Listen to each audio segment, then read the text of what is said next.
Over the last couple of centuries, while this place was becoming what it is today, our knowledge has grown dramatically. In my lifetime, we have come to know that the songlines of First Nation people that told of people living on what is now the sea floor are more than myth. They are now part of the narrative confirmed by science. Most importantly, we have come to know that there are limits, real physical and biological limits, to what we can know and who we can become.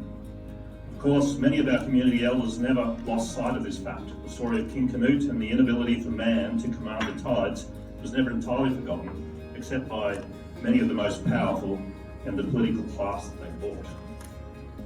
Every artist, every artisan, every cook has always known that beauty, imagination and love are products of these limits. But without limits, there is no music, no poetry, no sculpture, no cake.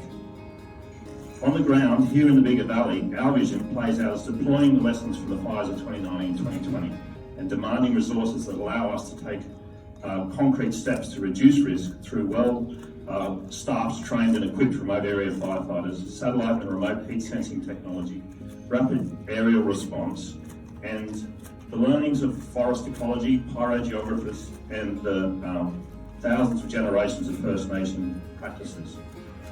On the ground, our vision plays out as a modern distributed grid system that is both more resilient in the face of weather that kept Tony from the Bega Candidates Forum last week and Helen from the ABC studios last week that made us all feel really nervous, but also reduces the risk of a repeat of what happened in Reedy Swamp in 2018.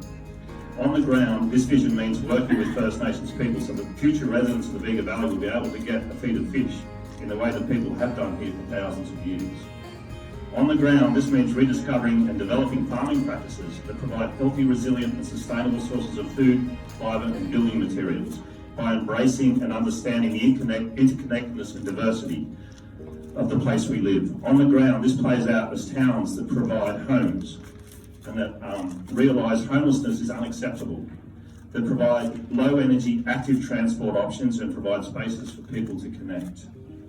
Above all, this plays out in building dialogue and the skill set that allows deliberative, democratic forums and truth-telling, so that people who are affected by decisions are involved in decisions. This requires a culture of listening, understanding and advocacy. My team's commitment to grassroots democracy, my experience in people skills through my decades of work in the hospitality industry and my training in financial skills mean that while I am the rookie, thanks Tony, I will also have an eye to the future and not be stuck in the ideological practices of the 18 and the 1900s. Thank you. Authorised by A. Croft for the Greens, New South Wales, Sydney.